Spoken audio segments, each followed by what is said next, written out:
I did a presentation a few years ago where the underpinning message was, if you feel unsafe, you probably are.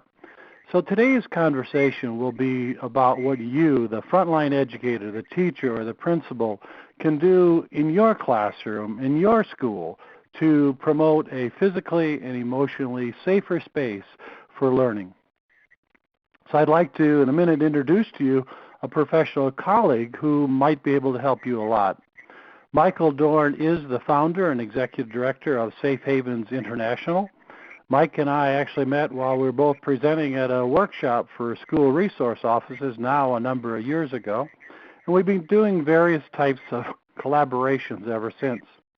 Mike has published many books, presents and trains regularly all across the world on safety-related issues in schools, including bullying, threat assessment, scenario-based crisis management simulations, catastrophic events such as active shooters, and much more.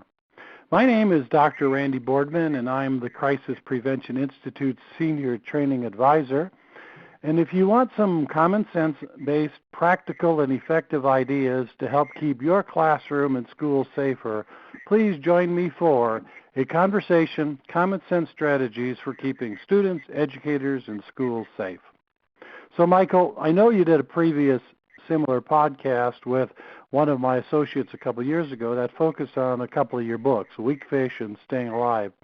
So I want to keep our focus today more on frontline educators, the teachers, the building principals throughout there every day, and they might not have millions of dollars available to add technology throughout the school or redesign an entrance or egress to a building.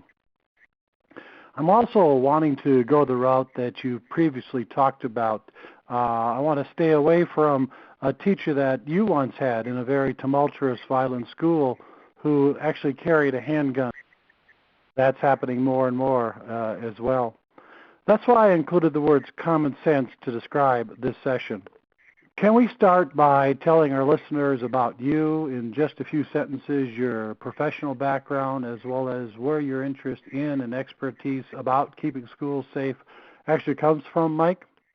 Yes, sir. I've been in the field of school safety for 34 years. I started as a university police officer, and then 10 years later was named police chief for the same school district where my teacher felt the need to carry a gun because of the weapons assaults that occurred there pretty routinely.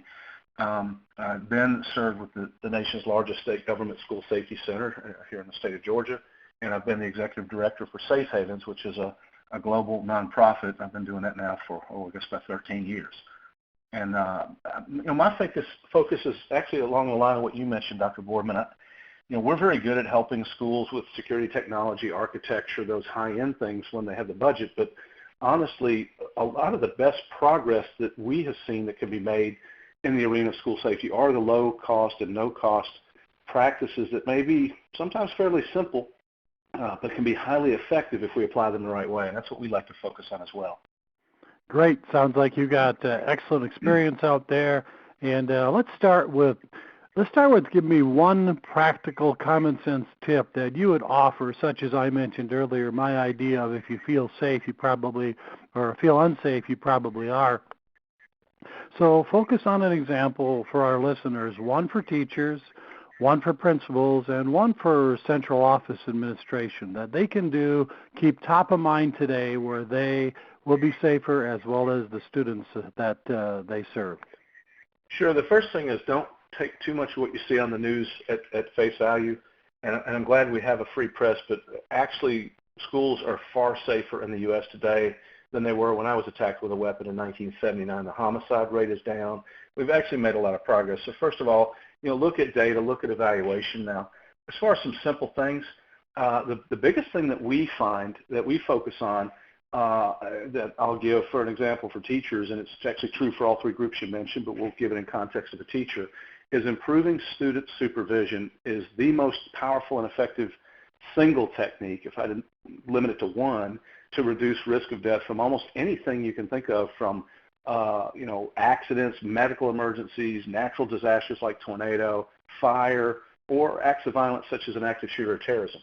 So focusing on trying to do the best that you can to, as constantly as you possibly can, to keep line of sight with your students and be within earshot and be close enough to your students. For example, if you're supervising on an outdoor area, be close enough to hear, see, and act to prevent bad things from happening. That would be my first piece of advice if you're a teacher. Now, for building principles, I'm going to use an extension of that, and I'm going to say one of the things that we would like to see you do is to have your local police or your state police have a traffic experienced officer come out and look at your morning arrival and afternoon dismissal procedures. Look at how you supervise your students and the flow of people and vehicles, because the number one trackable cause of death, in other words, the number one cause of death that we actually have reliable data for is actually the type of that we've seen recently, several examples of. This week, a child killed in a school parking lot in front of their parent who witnessed them being run over. A few weeks ago in Indiana, principal killed, hit by a school bus in her parking lot. That's 525 deaths in the last 15-year reporting period, in contrast to 62 people killed by active shooters for our country during the same 15-year period of time. So take a minute and let's evaluate traffic safety and supervision of students at those critical time periods in the morning and afternoon.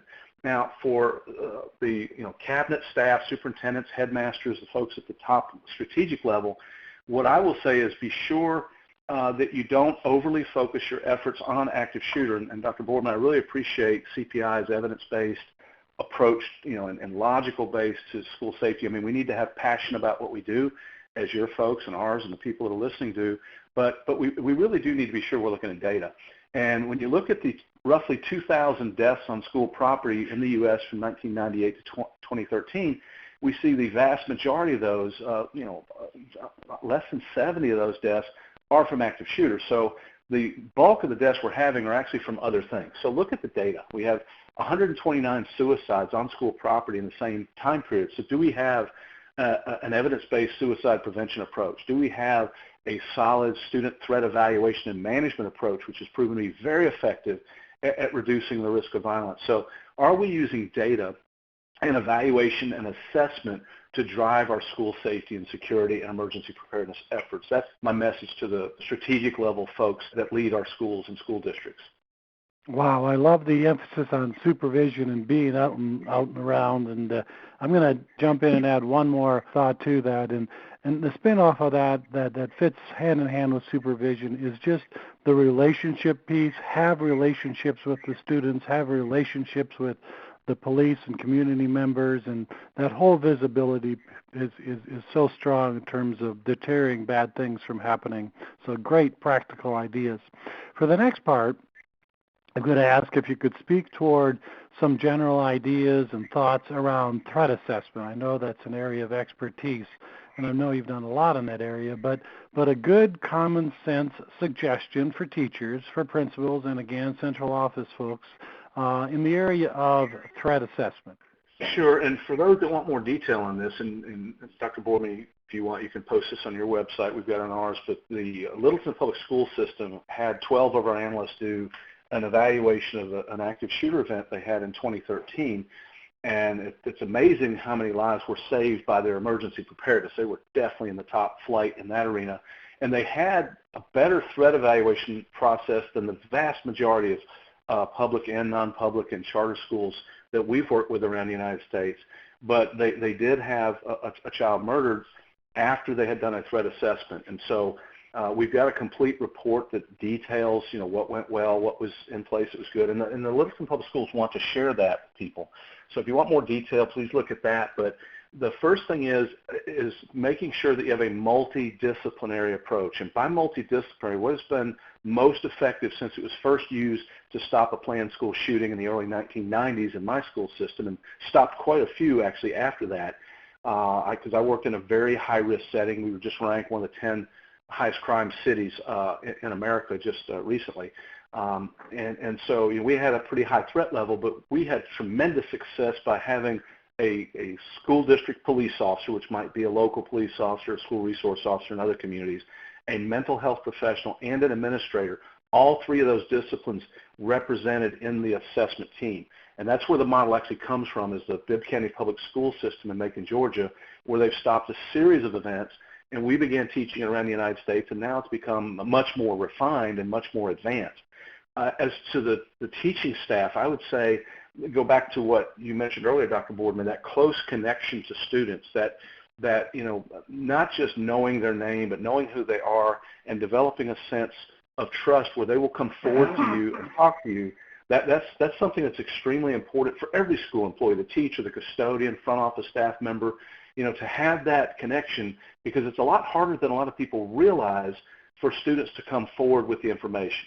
At the building, at the district level, one thing I would say is your process defined in writing, backed up by formal training that you can document? If you look at the Littleton case, they went far above what most districts have in place, but some things kind of didn't come through in the application sense. So even though they were well ahead of most of our much larger districts, they had a gap there, which they've moved to address by being so open to external review like this.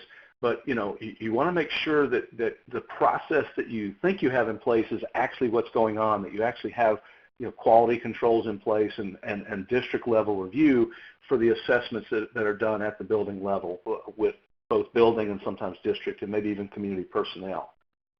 Excellent.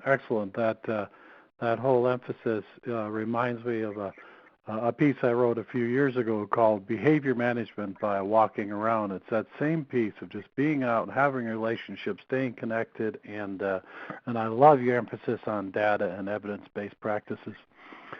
For the next section, I want to briefly summarize the direction we go and I go in my trainings. And I'm always talking when I do trainings with instructors about what can we do before a person escalates to that moment of crisis or that meltdown? What could we do during the moment to keep ourselves safe?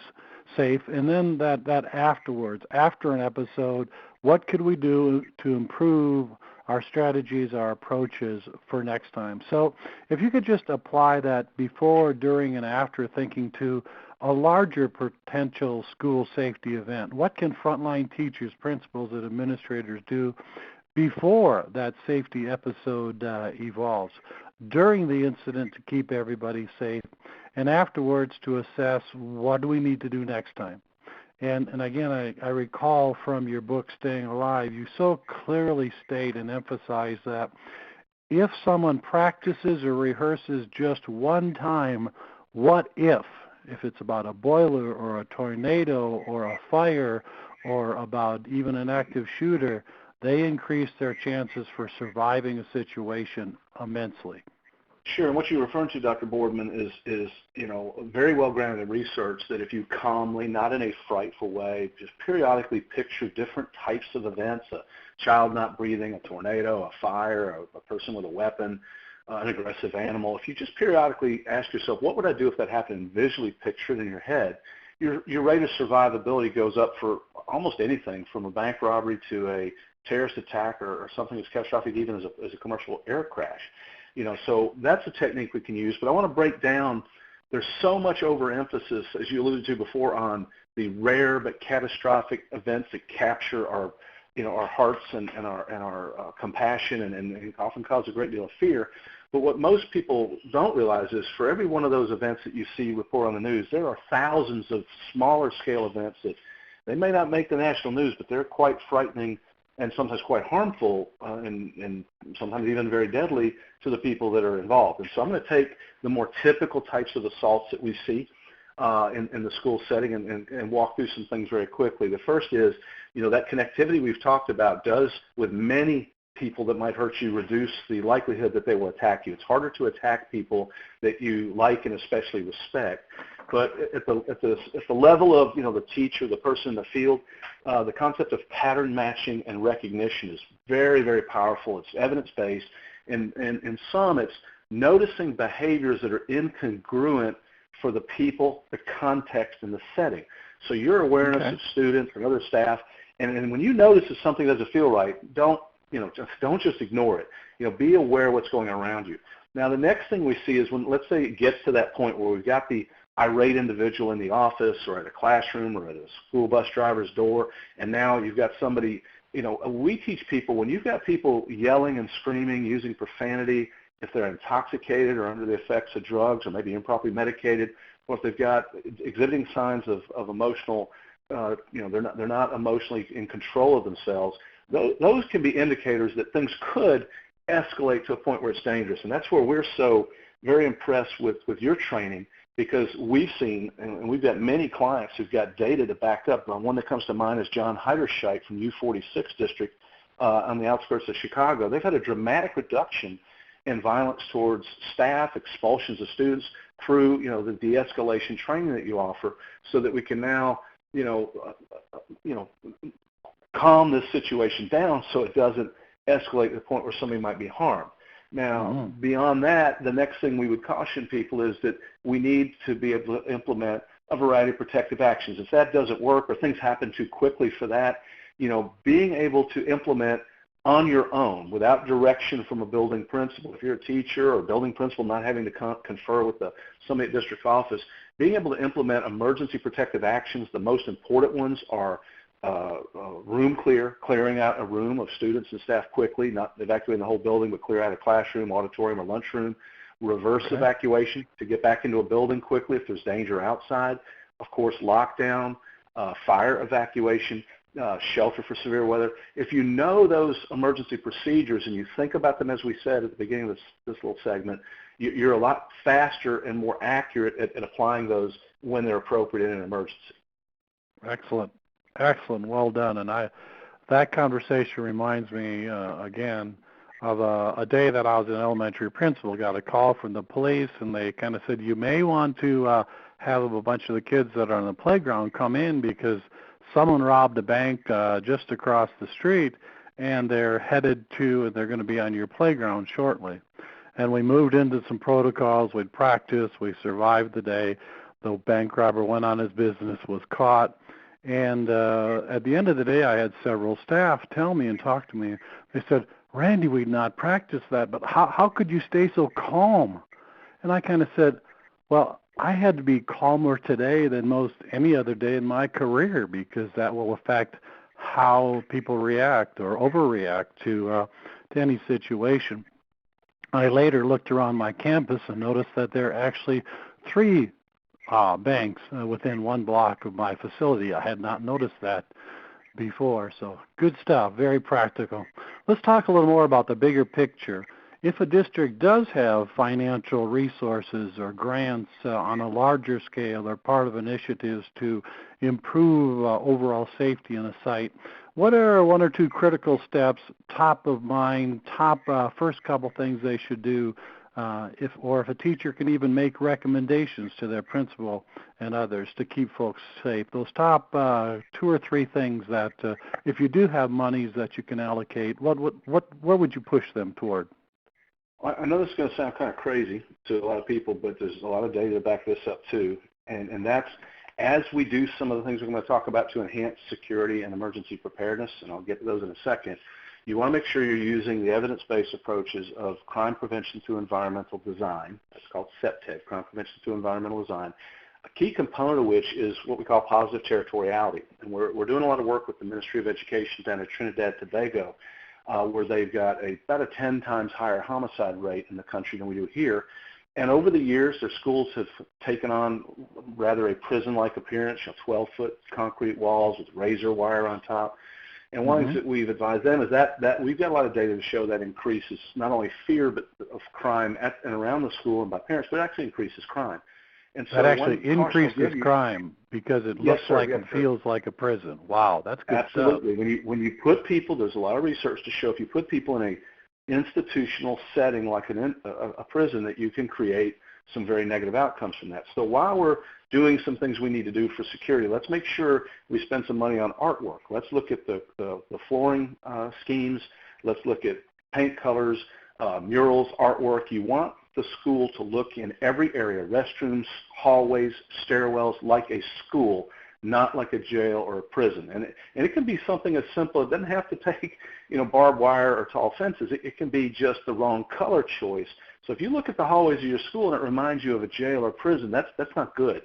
So with that as an important backdrop, creating good access control, getting staff to understand how very dangerous it can be just to not keep extra doors secured, getting staff to understand that all adults in a building on a normal school day, every administrator, staff member, needs to wear a photo ID.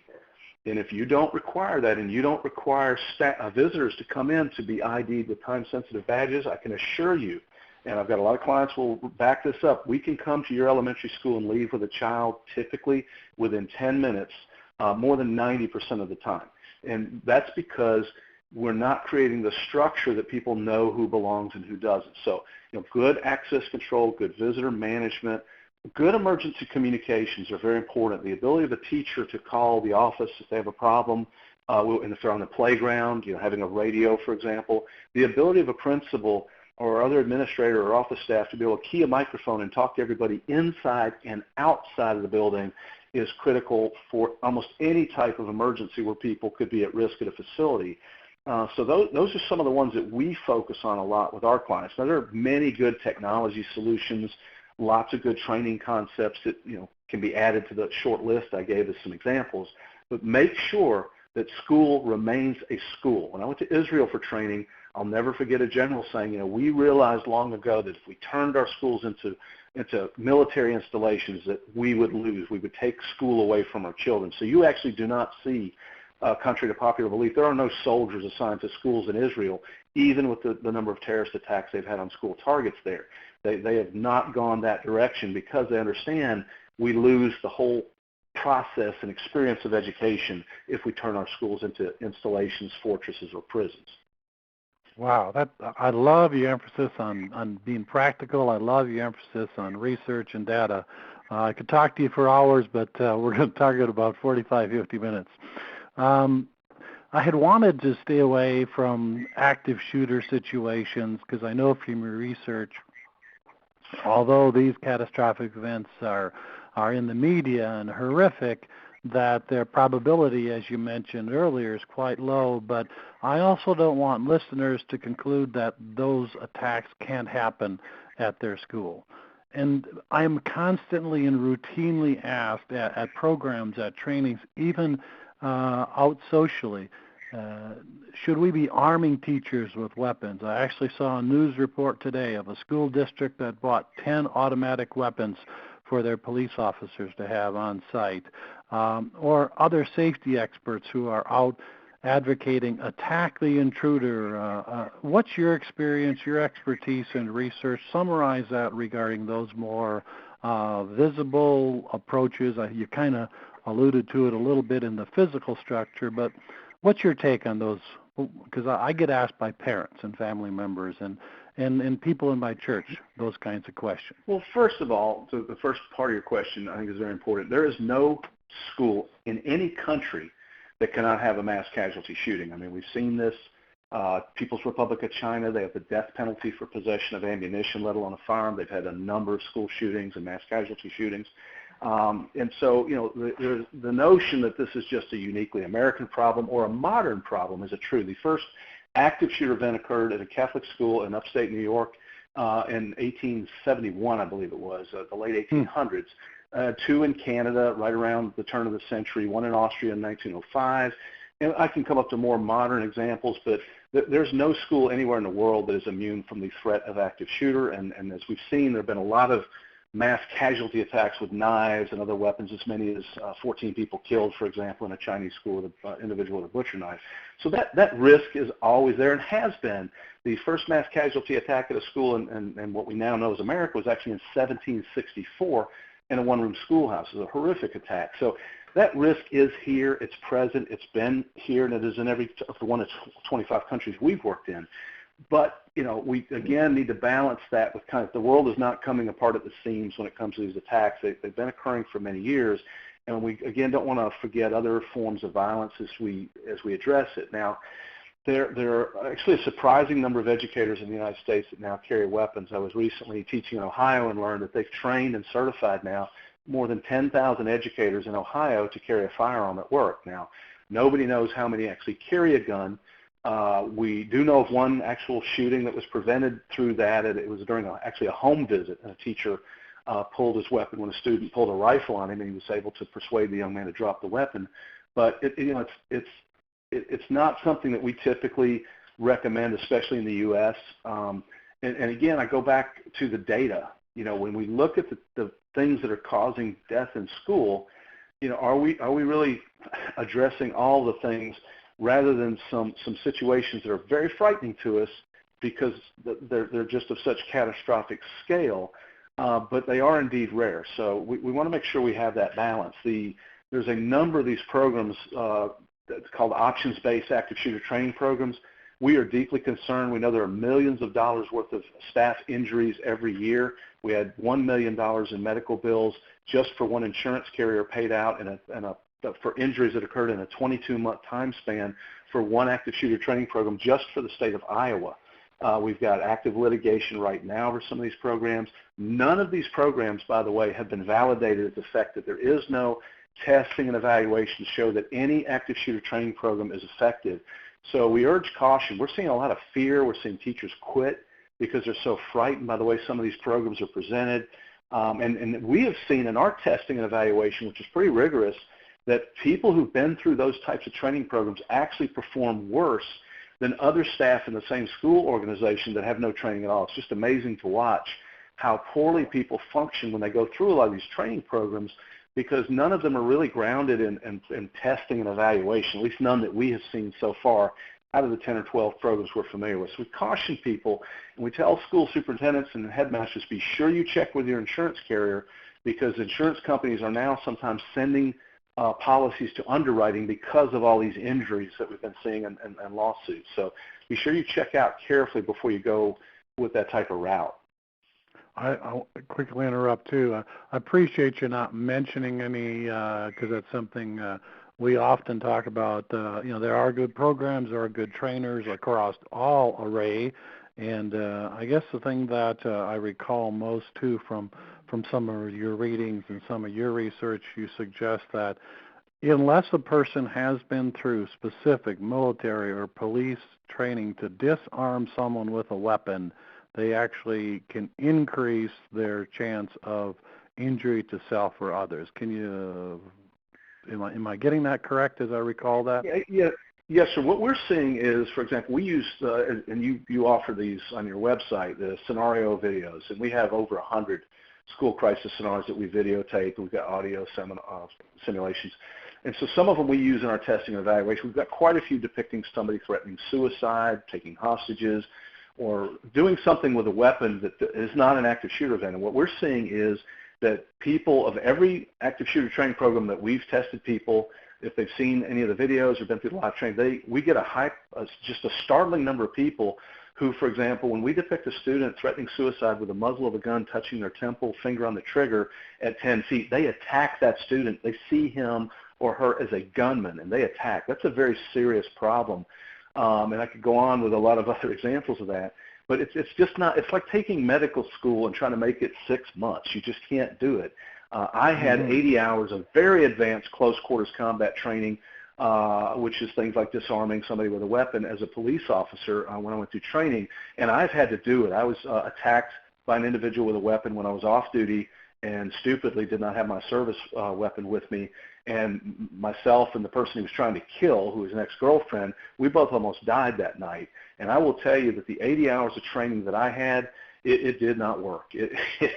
And I got a lot heavier dose of much better quality training than any of these programs we're seeing, and I found it to be inadequate. And we interviewed Tom Satterley, who, if you've ever seen the movie Black Hawk Down, his actions are depicted in that movie, 6-time recipient of the Bronze Star, combat experience in 4 countries as a member of the U.S. Army Delta Force. And he said with 6 months of training, he has seen special operators who are unable to do those same techniques under actual combat conditions. So it's a good bit to ask to put somebody through a 10-minute video or 3 or 5 or 16-hour training program to be able to make the judgment as to whether this particular situation you should try to disarm.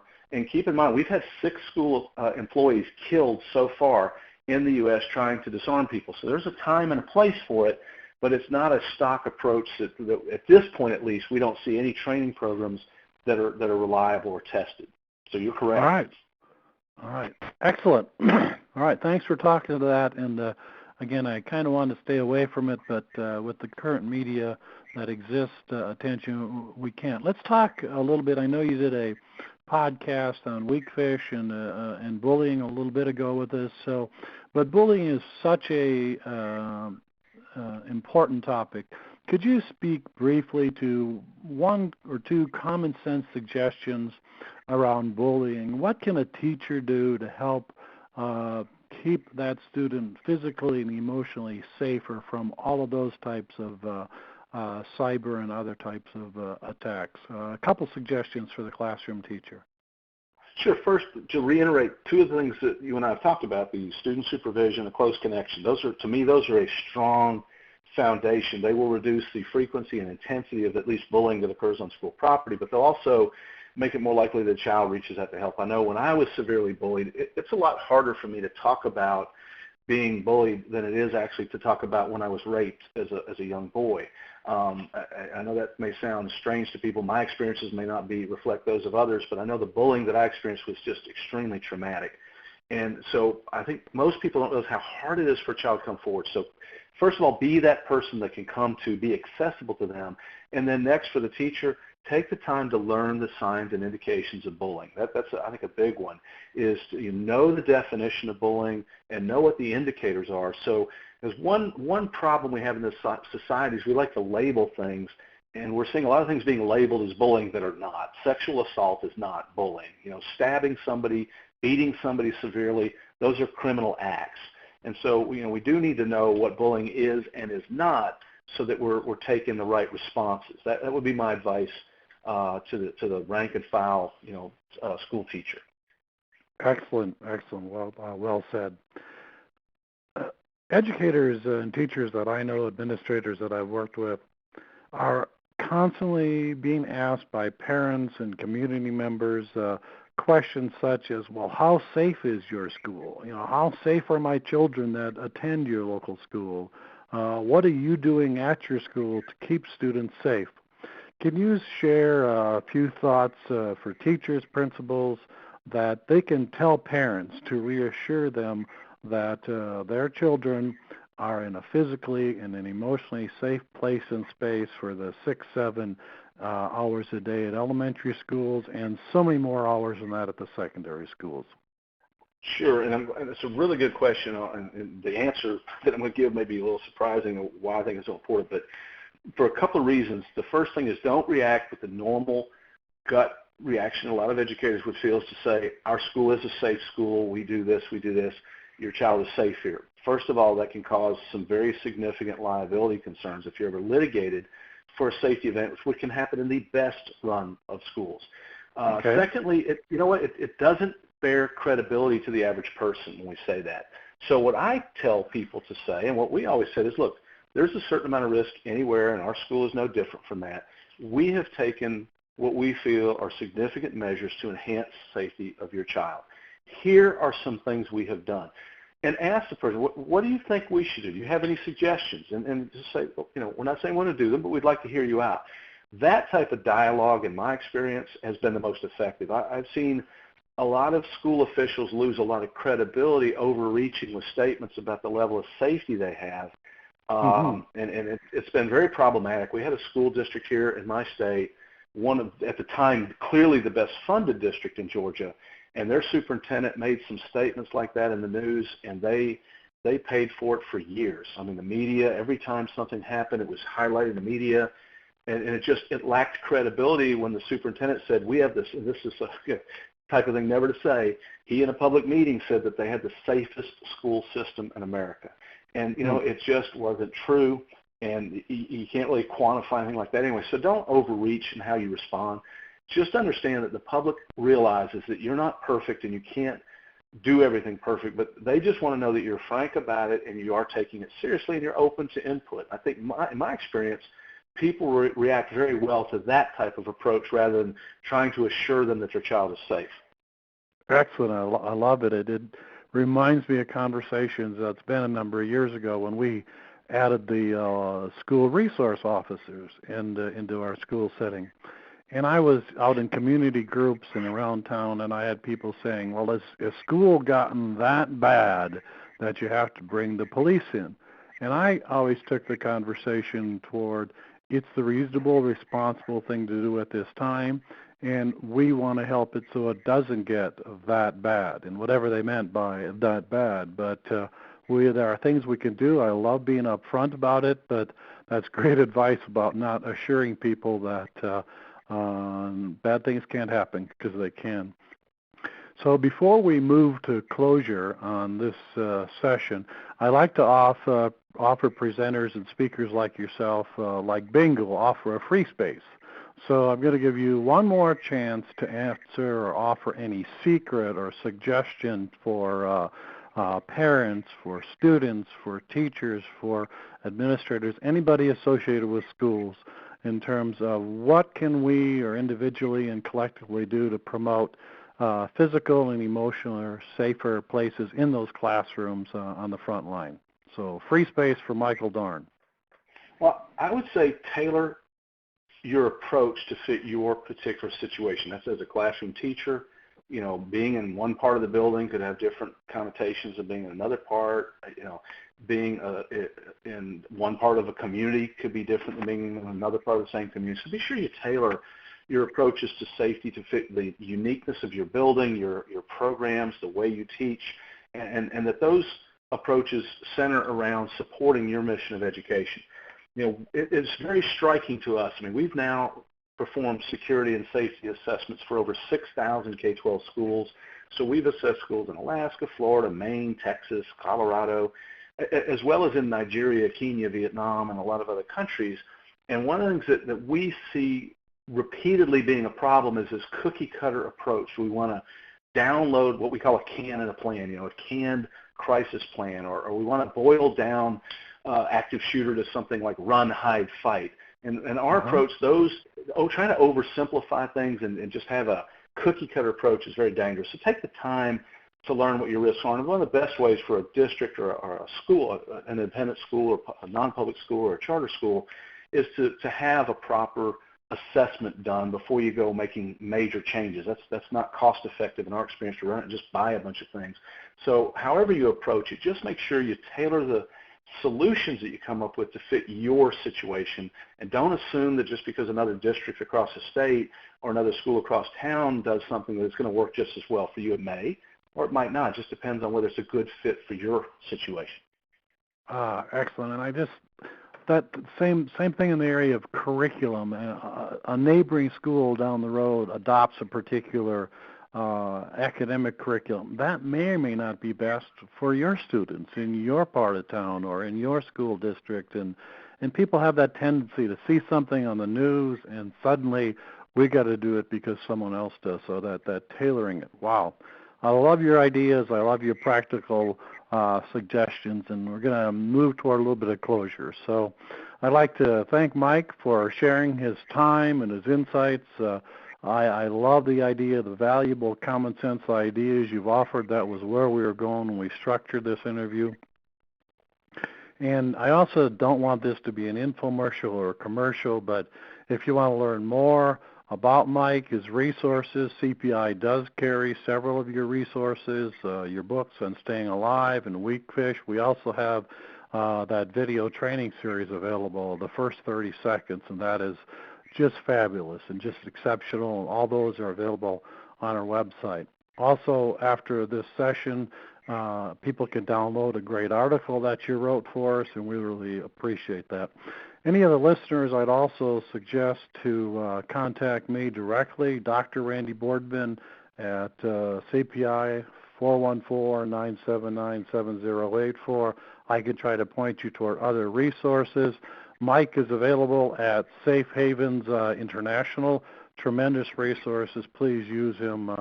One thing I appreciate about you over the years, beyond your expertise, is you always call back, you always respond back to me and point me in directions that I need to go. So if there's anything else we can do for those of you that are listening, I'd like to say good luck during the rest of the current school year and planning and preparations for next year. Thank you for making a difference. Thank you for all you do on a daily basis to keep a school in a learning setting where people can be physically and emotionally safer. Michael Dorn, thank you for your time. Thank you, Doctor. It's been a pleasure.